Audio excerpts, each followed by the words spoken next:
Plan दिखाने के एक दिन के बाद जब अमित ने राहुल को कॉल किया तो सबसे पहले तो राहुल ने उसका कॉल रिसीव ही नहीं किया। अमित ने फिर से एक दो बार और कॉल किया और जब एक दो बार और कॉल आया तो फाइनली राहुल ने कॉल रिसीव किया।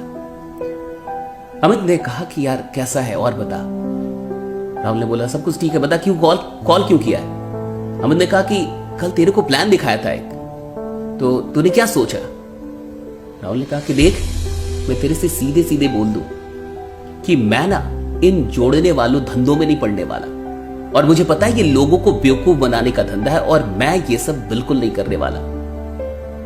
अमित को थोड़ा सा दुख जरूर हुआ क्योंकि राहुल उसके बचपन का दोस्त था और अमित चाहता था कि राहुल उसके साथ मिलके इस बिजनेस में आगे काम करे और दोनों मिलके आगे बढ़े। अमित ने एक छोटा सा सवाल कर लिया कि ठीक है चल तू नेटवर्क मार्केटिंग नहीं करेगा, तू मेरे साथ नहीं जुड़ेगा, ये धंधा खराब है, तो आखिर तू क्या करेगा।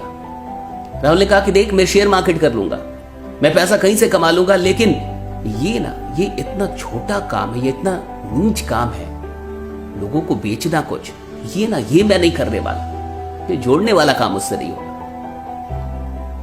फिर अमित ने कहा कि देख ठीक है तू शेयर मार्केट से पैसे तो कमा लेगा, लेकिन इस बिजनेस में बहुत अच्छे रिश्ते बनते हैं, बहुत अच्छे लोग मिलते हैं और राहुल कई बार ना पैसा काम नहीं आता लेकिन रिश्ते काम आते हैं।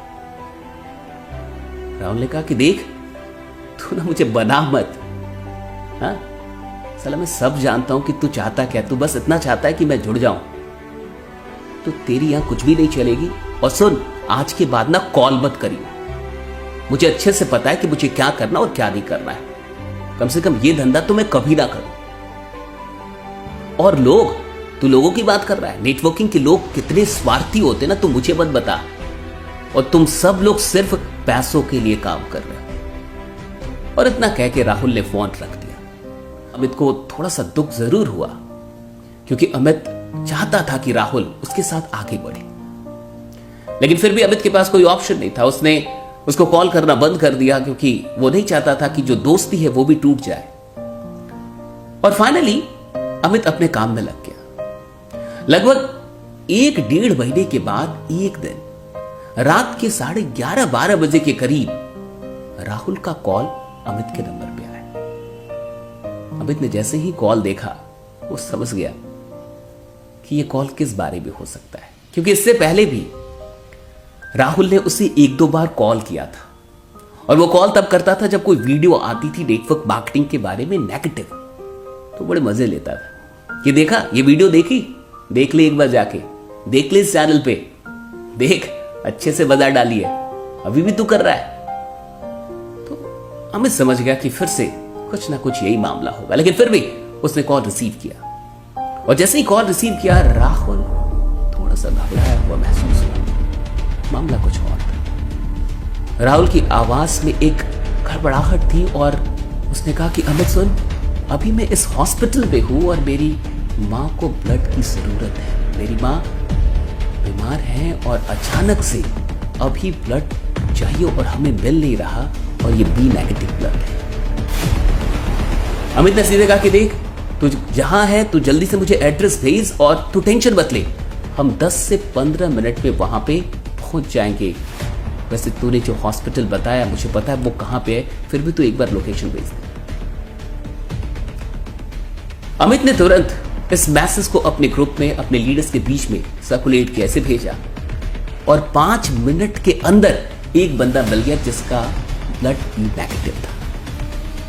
10-5 लोग तुरंत हॉस्पिटल में पहुंचे 10-15 मिनट में।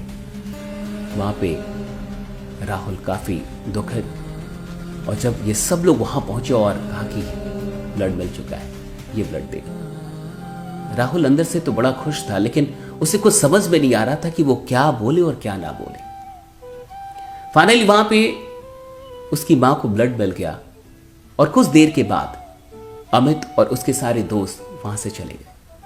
अमित ने जाते जाते राहुल से यह कहा कि देख अगर कुछ भी हो तो हिचकना मत, मुझे फ्रैंकली बताना, कहीं भी कोई भी जरूरत हो तो मुझे फ्रैंकली बताना, हम तेरे साथ हैं। 1 से 2 दिन के बाद उसकी मां ठीक हो गई और जब वहां से डिस्चार्ज हो रही थी तो डॉक्टर ने राहुल से कहा कि अगर सही टाइम पे ब्लड ना मिलता तो कुछ भी हो सकता था। राहुल अंदर ही अंदर रोने जैसा था। और जब वो घर पहुंचा तो रास्ते भर में वो सोचता रहा कि वो अमित के बारे में क्या सोचता था, वो नेटवर्क के लोगों के बारे में क्या सोचता था। जब वो घर पहुंचा तो उस रात उससे रहा नहीं गया और उसने अमित को कॉल किया। जैसे ही अमित ने कॉल उसका देखा, उसने रिसीव किया और उसने सबसे पहली बात यही पूछी कि और बता माँ कैसी है।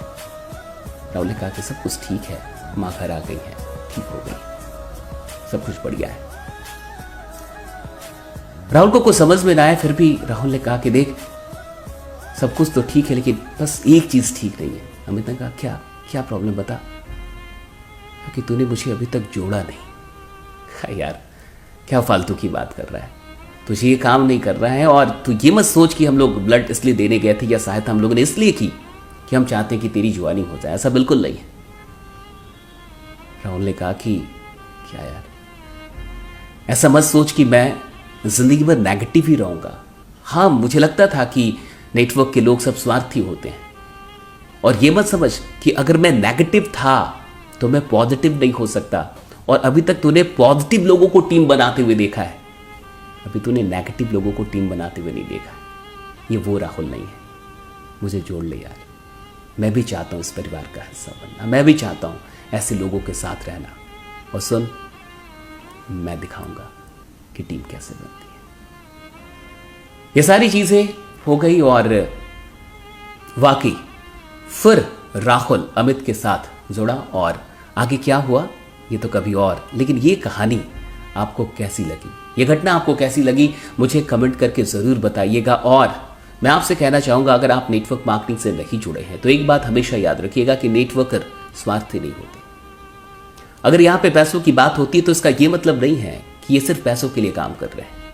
नेटवर्क मार्केटिंग में आपको जीवन के बेहतरीन रिश्ते मिलते हैं, कुछ ऐसे रिश्ते जो खून के रिश्तों से भी बड़े होते हैं।